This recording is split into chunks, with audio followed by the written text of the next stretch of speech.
This is Swarfcast. I'm Noah Graff.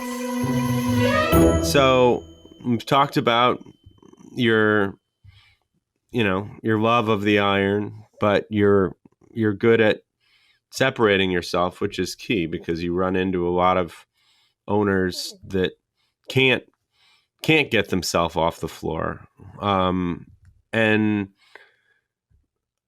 now I know that you have started some companies. Not sure, maybe you've acquired companies before. Tell me about some other stuff you've done. I know. I remember the first time we met you, we sold you a BO Sugami, and you talked about a outdoor furniture business. Or Yeah, I'll let you take it away, but tell me about some of your sure, entrepreneurial adventures. sure. So one of the things that helped me separate uh, delegating and not being so hands-on was I heard a guy who interviewed Andrew Carnegie, and he said, "How is it that you are known as the steel magnet?" Because he owned more foundries than anybody at the time and sold them to Rockefeller. And at the time he sold them, he was considered the richest guy in the world. And considering the money value then, even till today, he's still even over Elon Musk. He's crazy numbers. But and once he sold his business at the age of 42 years old, he spent the rest of his life giving his money, his wealth away, which I Andrew found interesting. Carnegie only was in that business until he was 42, and then just Sold, sold to Rockefeller, and this guy interviews him about the whole thing, and he says, what makes you the steel magnet? How would you know so much about steel? He goes, I don't know anything about steel. He goes, my job isn't to know anything about steel. My job is to hire people that know something about steel. He goes, your job is to surround yourself with very smart people, and that's you're going to be your success. And so I've adopted that, and I've been fortunate uh, in my last 10 years to really surround myself with some really nice talent. Um, But and and do you miss getting to touch the machines, or you just kind of get to pick and choose a little bit and get that little fix? I set up screw machines for the first 10 years of being here, hands on setup, and I was good at it. I was really good at it, and my quality was second to none.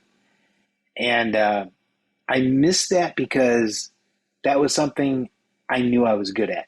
I mean, I just knew I'd kill it every day, and I had a lot of confidence in that.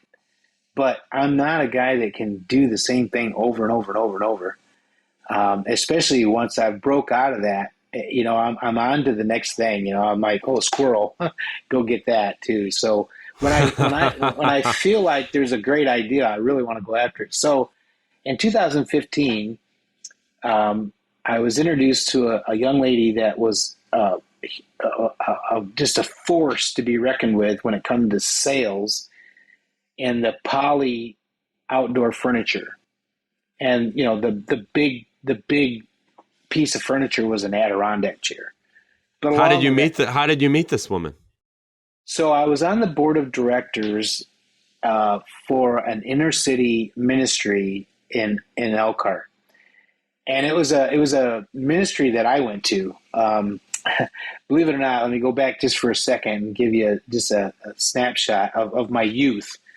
At a very young age, I got in trouble. My mom was a waitress. She went to work when we got off of school, and my dad was a truck driver. And if he was home, he was in a bar.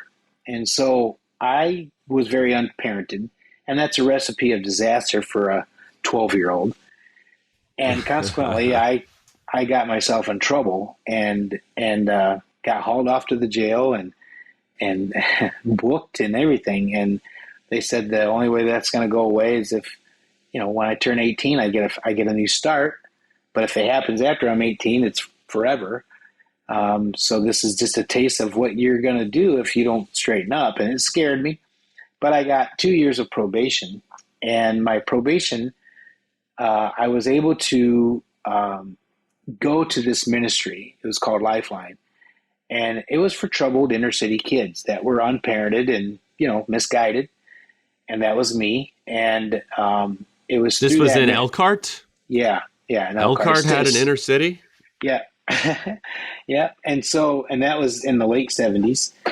And I went to that ministry. Well, consequently, it saved my life and put me on the right track. And I didn't grow up in a church. I didn't know anything about God, and this ministry was all about teaching you about God. And they made a contest out of it, and I'm very competitive. So if you learned verses, went to church, and did all these things, you'd get points. And if you won, you could go to Florida for a week. And I'm like, I ran home and asked my mom, if I do this, can I go?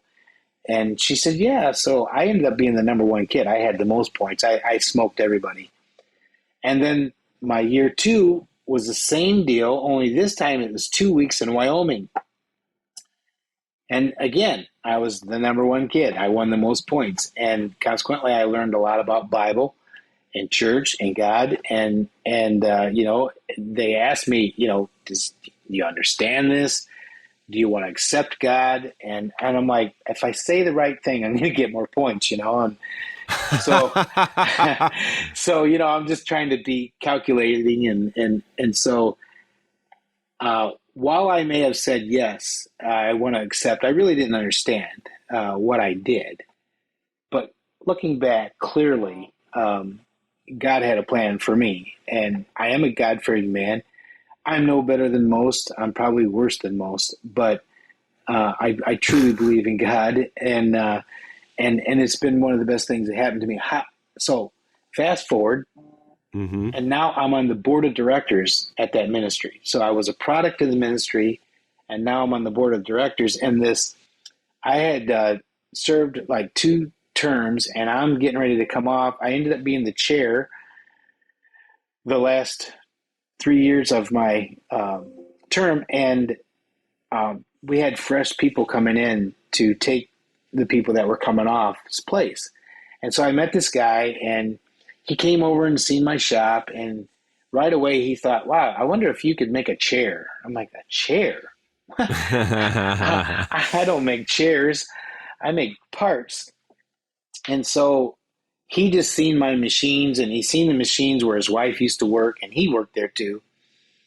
And so he introduced me to his wife, because his wife was just a force. She was just an absolute force. And she had been very key in getting this company that she worked for to online sales. So it went from brick and mortar sales to e-commerce. And they just blew up. They just launched. Well, they left her behind and didn't hardly thank her for it. So she wanted to, come alongside somebody that could help her get a business going. And I'm like, when I found out about it and understood it, I'm like, yeah, I'll entertain this. I'll entertain it. I still have buildings that I used to own. I just rent them out, and I could probably use one of those buildings, and we could see what we can get started. So in 2015, I started building all the support to do this work, and while running F&F. It just grew incrementally year after year. It just grew, and And what explain the furniture exactly? So it's made out of poly, like a plastic, and you buy it in just like lumber. You buy it just like a piece of lumber, like a 2x4, and you machine it. You machine all the curves and the cutouts, and then you actually assemble all the pieces and make a chair out of it, or a table, or an end table, or a bench. I mean, there's all kinds of furniture, outdoor furniture made out of this stuff. Okay, it's outdoor furniture. Gotcha. Yeah. So in 2016, just a year later, I outgrew the building that I started in, and I needed a bigger building. And so I started looking, and just one street over from my plant, my F&F, I drove by this building that was for sale. It was 15,000 square feet and it had 6 acres, and I bought that. We moved into that business or that building, and we just grew. So I have this theory because I've done it and I've proved it, and it's called the Goldfish Bowl Syndrome. So if you keep a goldfish in a certain size bowl, it stays a certain size. You take that same fish and put him in a bigger bowl, that fish will double. You put him in an aquarium, he will quadruple. You put him in a pond, and he'll turn into a carp. That It's is very amazing. wise. And so when I built this building for F&F, I couldn't add on to where I was. I had a 5,000 square foot building with 32 screw machines in it, and I built a building that was 20,000 square feet that I'm in today. 20,000 square feet, 4 times larger than what I was. I was only going to build 10, and everybody that had ever been through a building project that knew me, they said, Roger, that's not big enough. Whatever it is, you should double it. So I made it 7,500 square feet, and they said, listen, while you're in the building process, just do it all at once. I'm telling you, you'll never regret it. So I ended up building a 20,000 square foot building. Wow. 10,000 would have been double, and then I went to 15,000, and then I think I said 75, but I went to 15,000, then I went to 20. At the last minute, I'm like, let's make it 20. And when I got in this building, I had 60 screw machines. Well, about a year after that, I doubled my screw machines, and I still had room for a roller rink. I mean, I'm like, what did I do? I built this massive building, and I am occupying less than half of it. Today, I'm out of room. In fact, uh, the people next to me, my neighbor, they went out of business, and I bought their building, 10,000 square feet, and it's full. And I could add on to this building and fill it up. But anyways, Um, yeah, go on. so back to the furniture, I bought this 15,000 square foot building, and within a year, I'm already feeling the pressure to add on to it. So in 2000, I bought that in 2016. In 2018, I bought on that same property right next to that building a 40,000 square foot building. And within 2 years, it was completely full, completely full. And that business was on a rocket ship. And the people that supplied the material to me were really there was 5 people that supplied that type of material. I was buying from number one, and the number one company bought number two and number three and just shut them down. And so they really had me in a bind because they wanted to buy me, and I didn't want to sell it to them. It was early. I was growing. I didn't want to sell it yet, but they put a lot of pressure on me, and they owned the market on the materials. So it was almost like a hostile takeover. They had sold to a private equity firm, and they wanted them to grow, and they had, Did you get a good? Did you do I did. well on it? I did. I got all my money back and made some money on it. And I ended up with the real estate. And they didn't want the real estate, and so I was able to keep the real estate, and I have it leased out, and I'm killing it on that. I wish I'd have built a 80,000 square foot building. And So now yeah, you're back. This your sole company right now is F&F. You're not in some other. yeah. I At the same time I started the furniture business, like I said, I had some other buildings. I had these guys come to me and say, hey, they want to rent a building and want to start a diesel repair business. And the guys were great mechanics. And I'm like, yeah, sure. I'll, fix this building up for you. It had 4 overhead doors in it and perfect, little garage type setting. And they actually took a small loan from me as well. And after about 6 months of them failing, I sat down with them and asked them, I got to see your financials because you're not paying rent, you're not paying me my loan back, so we have an impasse here.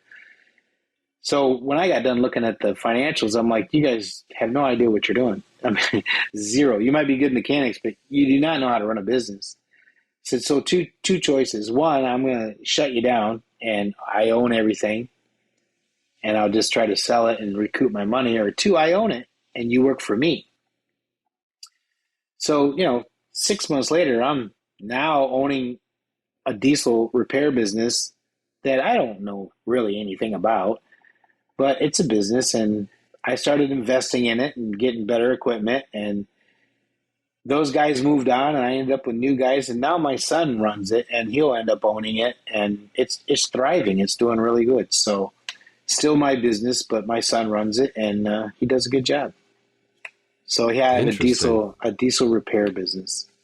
I didn't wake up one morning and think I wanted to own a diesel repair business, but that's kind of how it happened. Yeah, that's how life happens. And you're looking for opportunities. I can't be specific, but I mean, you're talking to us about even a company that we have for sale. So your eyes are always open looking for the next thing. It is. You get to a certain level, um, and there's really two ways of growing. You grow organically. Your customer base just gives you more work, and you grow. Or you get a sales force and go out there and shake the bush and get it. Those are two of the most common ways of growing. But there's also a very aggressive way of growing, and that's acquisition. I mean, you acquire other businesses and grow, you know, that way. And that's what I'm entertaining now. So Um, you know, at Graf Pinkert, we've gotten into the M&A space a little bit. And now, people have heard various podcasts and they're just emailing me, calling me. Do you have any advice about, I'm interested in, I have a financial background. I'm interested in buying a company in machining. And I'm like, well, I can sort of tell you this and this and this and this and this, but you ought to talk to somebody else that I've interviewed already, et cetera. Um, do you have any advice for people who uh, want to start a shop or buy a shop and then transform it like you have? Just a little sage wisdom of things, things that have worked, things that haven't worked, things to think about. you know, if I could go back and talk to Roger at the age of 25 or 35, maybe Yeah, even 45, and know what I know, you're I 59 now. yeah, I would tell him to focus. You have to have almost laser focus. You I get distracted easy, and I'm off to the races. That's a good thing, but it can also be a curse. And so you have to know your limits. You have to.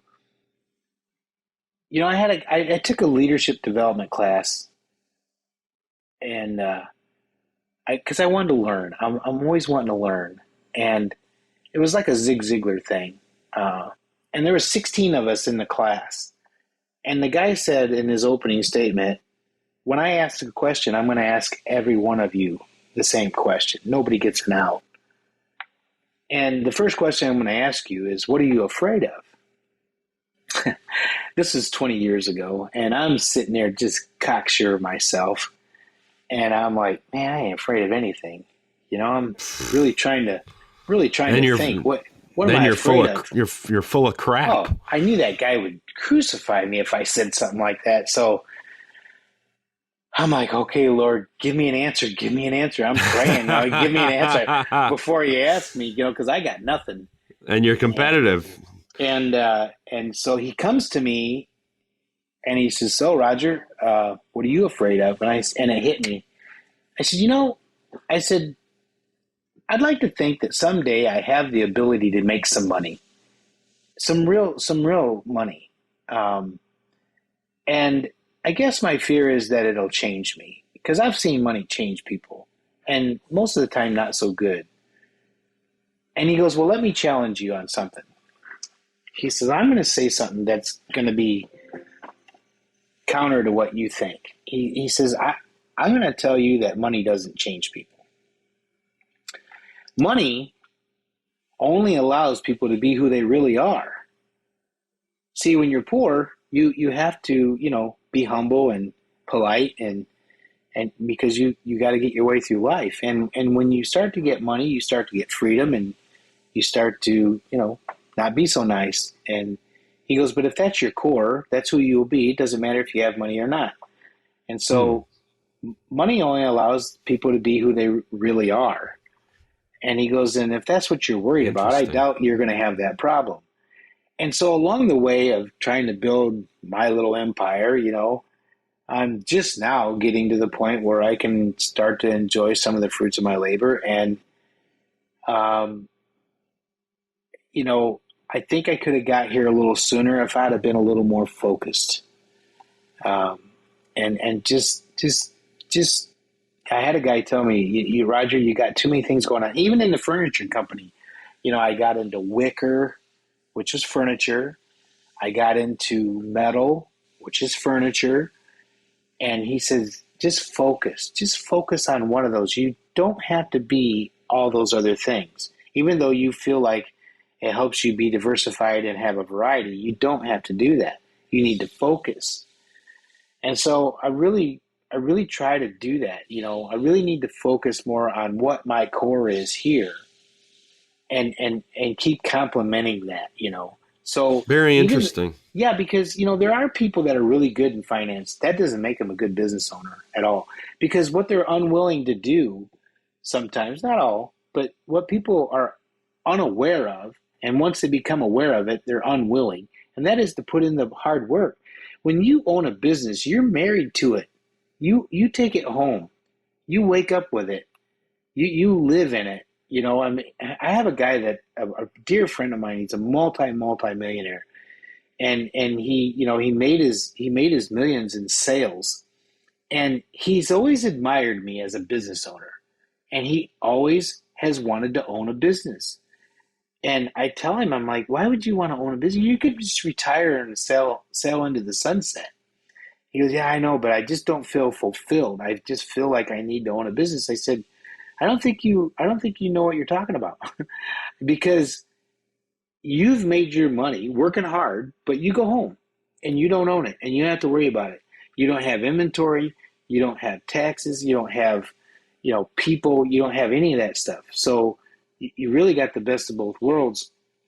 I said, but as an owner, you're going to marry a job. You're literally going to buy a job because being an owner in a business is a job. It's a job, and you Well, I you think can't. other people would disagree with that. And Well, to me that's very interesting that you're saying that because I feel well, like I'm getting a mixed message from you. Like on the one hand, you've gotten the knack of being a boss and delegating to other people and not micromanaging on the floor. but I To like what I me, do. I like working. I like owning it. I right, like but the taking it point is home. not to own a job necessarily. Like Yeah, you but you but you but that's you you say reality. you do. Yeah, but that's reality. At the end of the day, I'm responsible for everything. As the owner, I'm responsible for everything. I take it home. I don't take it lightly. I got to be more calculated with my decisions. I got to be willing to put in the time when it's needed. Just because you're an owner doesn't mean you can come and go and do whatever you want. You have But I mean, you have big responsibilities. But I if you like got that. sick, um, or if you decided you wanted to take 3 months off, would I you be can't. able to replace yourself?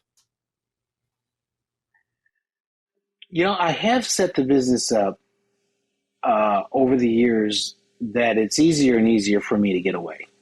Definitely, definitely.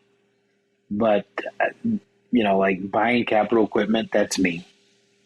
Um, Building on, buying another business, that's all me. But yeah, I mean, I have worked very hard to get in the position that I am, and I can get away. Um, but I like that responsibility. There's people that think that they want, I told my kids this when they were little. I said, someday you have to decide you're going to get up and you're going to go to church. Right now, I decide that for you. Someday you're going to, you're going to have to get up and go to work. Right now, I tell you to get up and go to school. You know, but someday all those decisions will be yours. And let me tell you, right now, all you got to do is show up and do what you're told. But someday you're going to make all those decisions. And someday you'll be a mom and dad, and you'll be a family, and you'll be making those decisions for your kids. And let me tell you something, mom and I make it look pretty darn easy. And I think business owners, to a point, can make owning a business look easy because they only see the shiny things, the good things, the nice cars, the ownership, the house, or whatever. They go, I want to be the business owner. But they don't understand. There's employees behind that. Like you get audited, you have OSHA come in, you have disgruntled employees, you have, workman's comp, you have insurance that you have to deal with that you never thought you'd have to deal with. I've had to learn those things over time. They can't prepare you for that. And so when somebody says they want to own a business, it's a big statement. It's a big statement. Also, I think it's great. I think they should do it. I don't want to talk them out of it, but I'll tell you, it's not easy. And you almost have to almost try to talk them out of it so that then when they do get into it, they don't hit these hurdles and back off of it right away. Because, a lot of people fail. Like Durgreen would have failed had I not at least had the experience of running my business. If I'd have tried to do that, in fact, that lady tried to do that with her husband. She tried to start that furniture company on her own and failed miserably, lost hundreds of thousands of dollars. And then they found another guy that was willing to invest in them, and they tried to do it, and they failed miserably. And the reason they failed is because she was good in sales. She understood sales better than me. But she didn't understand manufacturing, and she didn't understand a balance sheet. She didn't understand a P&L. She didn't understand any of that stuff. And let me tell you, those are the core things about running a business. If you truly understand a P&L and a balance sheet, you can run your business from your office, because it'll show you like a roadmap what to do. And for years, I didn't understand that. It might as well have been Japanese to me. I didn't understand it, but I went to my accountant early on. I was young. I'm like, I want to learn. I want to learn what this stuff means. I want to learn. And he would carve time out for me to show me how to read, my finances and help me understand how to read a profit and loss sheet and how to write an executive summary, for the bank, and how to read a balance sheet and understand those things. And a lot of businesses run in spite of the ownership. In spite of the fact that they got a good widget, they got a good business, and sometimes it runs all for the fact that they got a good widget, not because of the person behind it. My business ran a lot of times just because I worked hard and got product out the door and kept the lights on. But it wasn't because of my smarts or my intellect. It was just because I worked hard. But I wanted to transition from that hard work to my intellect. So I trained myself to learn these things. And those understanding your finances is a big deal. It's a big, big deal. In fact, that buddy of mine that is a multimillionaire became a president of an RV company. He didn't know how to read a balance sheet. I taught him. He didn't know how to read a P&L. I taught him that. And he's the president and making millions, and he didn't know how to read that stuff. And when he learned it, man, now he's talking turkey. He's going into an executive meeting and holding his own weight, and it was awesome. So how important is it to go to an official business school if you're willing to just sit down and learn some of the nitty-gritty accounting? I think that's the easy part.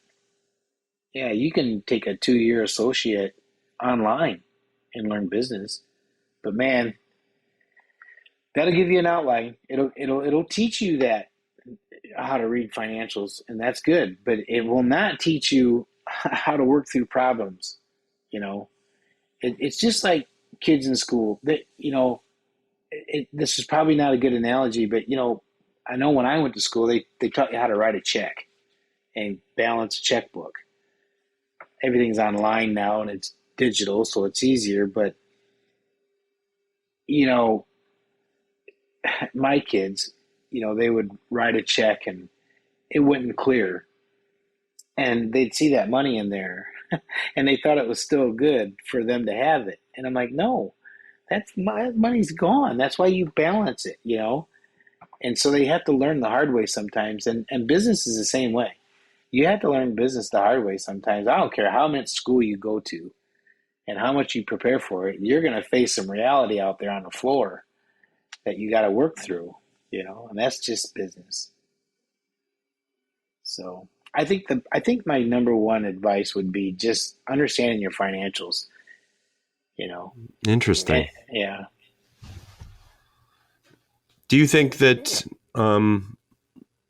if obviously this is how you cut your teeth, but if somebody is interested in entrepreneurship, um, do you like manufacturing and machining over other things? I mean, maybe this is just what you know, but do you think this is a good place to go into, a good opportunity? Yes. I have friends in a lot of other businesses, and I compare all the time in my head. You know, they have success, they've done well.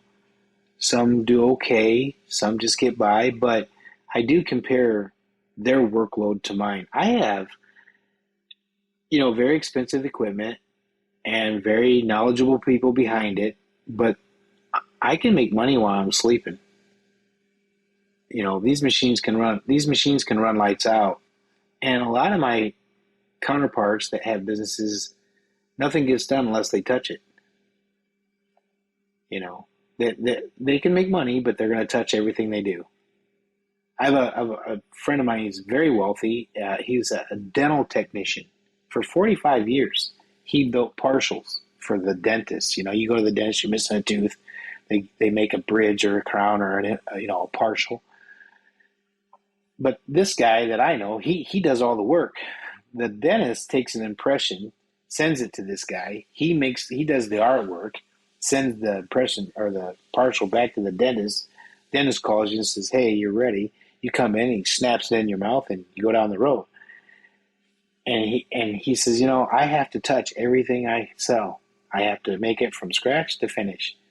Right. You He know, can't. He hasn't replaced himself. Yeah. right? Yeah. So it's a good Um. business. Automation is a good business to be in for that reason. Um. You know, before we wrap this up, I want to get a little bit.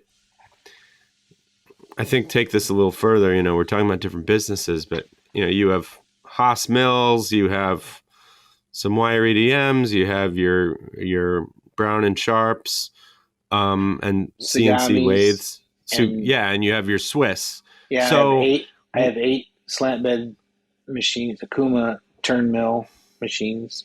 Yeah, and then you have a whole bunch of really nice Sugamis. So right. if if somebody wants to get into the machining business, um, I mean, it seems like you like some diversification, but where, I mean, I don't know, what do you like focusing on? Do you feel like, you've kept your Brown and Sharp going? I mean, at this point, it's sort of in a way it's almost like you're a niche. It's a specialization because not that many people can do it.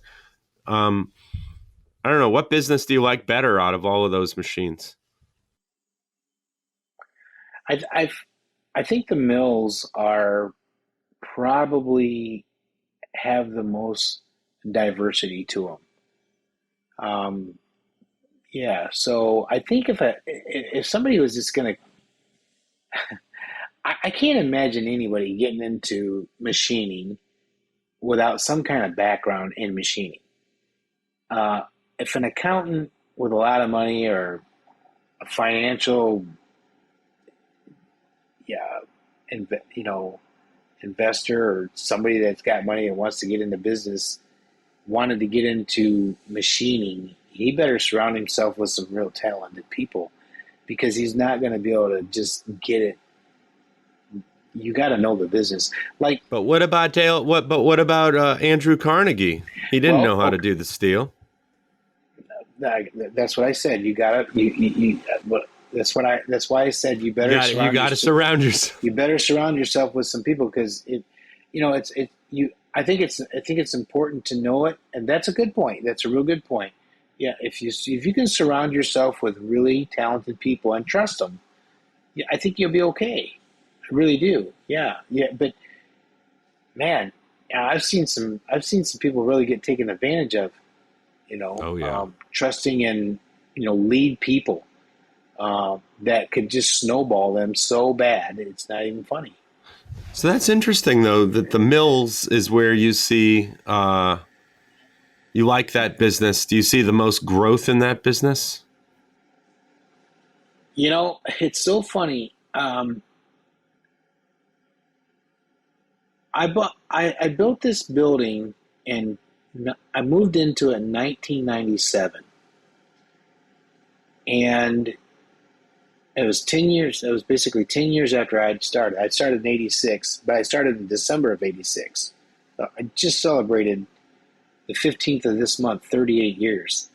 Wow. Yeah. And when I moved into this building 10 years later, basically, um, I didn't own a mill. I owned a Bridgeport mill. I had I had all screw machines, and within a year, I bought my first CNC ever was a Sagami Swiss machine. 7 axis machine. I could have started with a little 2 axis slant bed, which would have been nice in hindsight because I could have learned the concept. But I jumped in feet first, and within 6 months, I bought a second one. And every 6 months, on average, about every 6 months, I bought another machine. And whether it be a slant bed, a wire, a comparator, a Swiss, and I did that for 12 years. 12 years. I bought over 24 machines in 12 years. And I started to shift from the screw machine world strictly to the CNC world. And I bought in the course of that run, I bought two mills. And I didn't know what I was buying when it come to mills. I just didn't know them. I bought two boxway, beefy, robust Amerisiki mills, vertical mills. And one was an 850 and one was a 1000. Did you already And have the work for them? no, You're just like, if I so buy I this, I'm going to get the work. well, I had a customer that had a lot of castings, and they said they said to me, "Hey, could you machine these castings for me?" I said, "Well, let me look at them." And they had gaylords of them, and I'm like, "Oh, you need this cut, you need that cup, you need a drill and tab." Yeah, I can do that. And I immediately got once I made the gentleman's agreement. Really, that's all it was, a handshake. Really, I told him I could do this, and they had a real issue with it. And I said, "Yeah, I'll do that." And I had to come back to my office and figure out how I'm going to do that. And I got on the horn and I ordered two mills, brand new, one with a fourth axis. Never ran a mill ever in my life, none of them. I mean, a Bridgeport. But I thought, how hard can it be? So I learned literally how to run those machines, and I And started. you taught yourself. Yeah, and I started, and I did, and I started uh, running these castings, and I ran them by the Gaylord full one after the And another. you just did it. You just did it yourself because you didn't have the personnel to do it at the time. I trained a guy right away to do it because I didn't want to be strapped to it. I trained the guy Yeah, how to yeah. do it. So, and honestly, he became better at it than me because I just didn't have the time to put to it. But I got him in the right spot, and took off from there.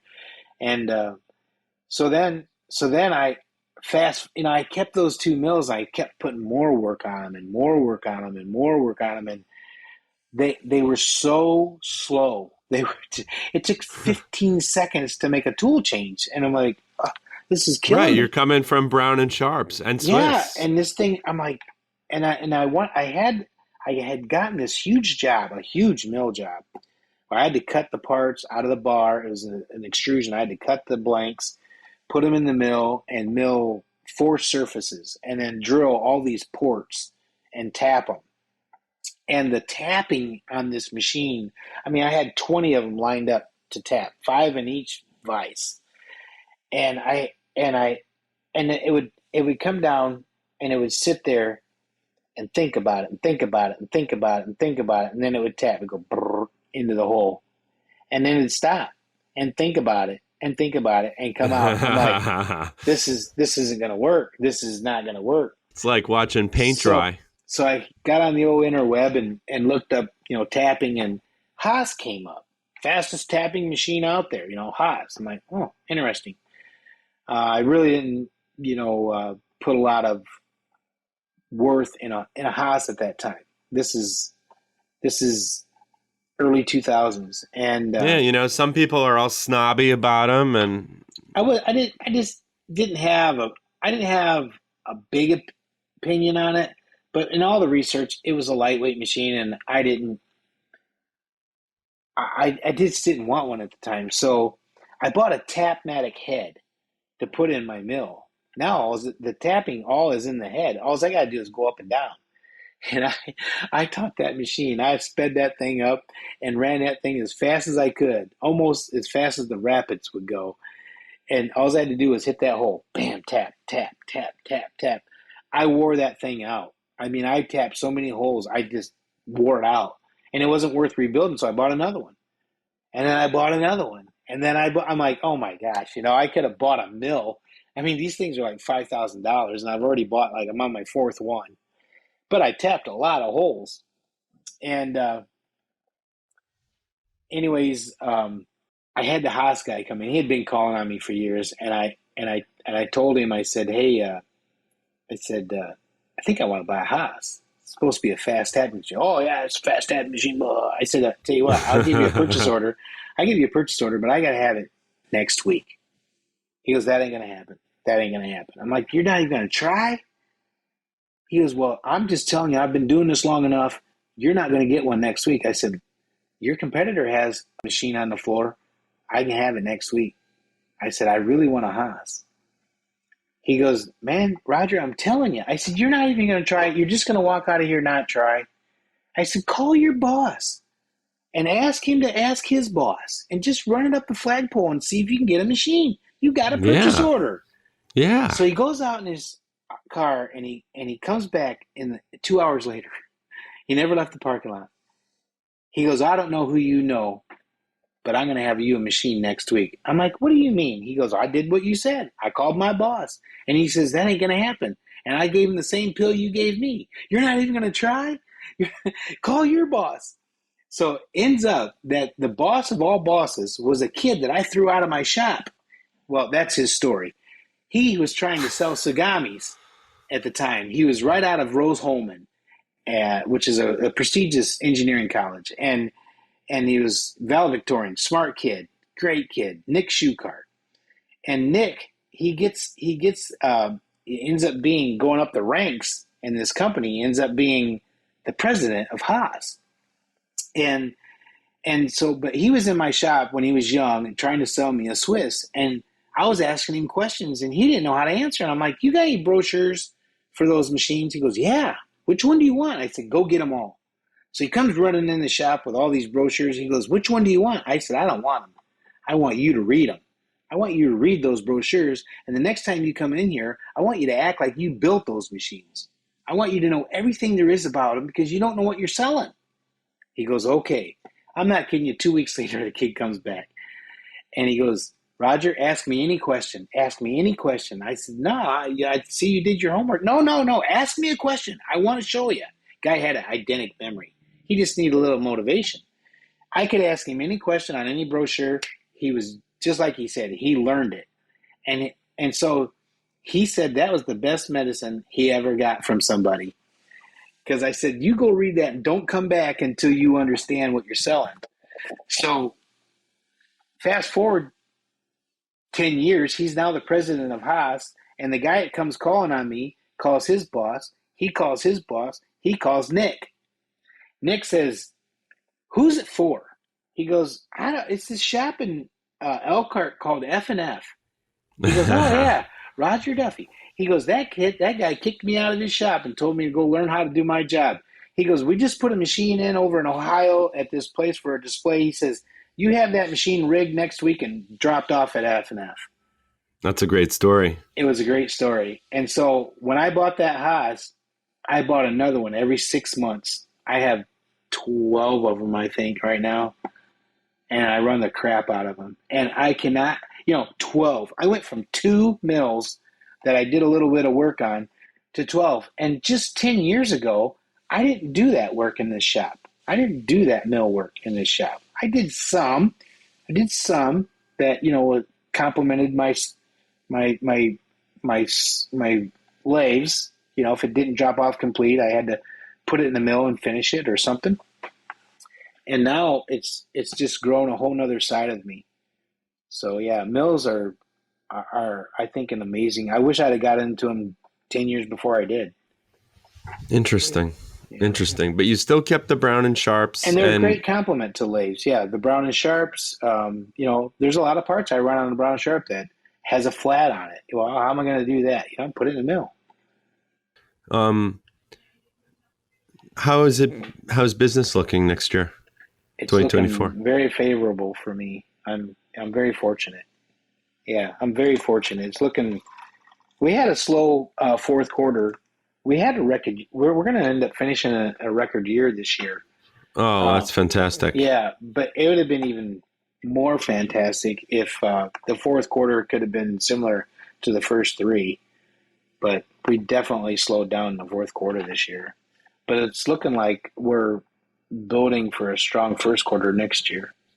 Well, once you buy a nice BO B0 B0326 from Graf Pinkert, you'll be well on your way. Yeah, that's a sweetheart. You have anything else you want to say to the people of the world before we Just stay laser focused and be willing to roll your sleeves up. You'll be all right. Yeah. Thank you, Roger. I told you you'd enjoy this. Yeah, man, this is good. I like it.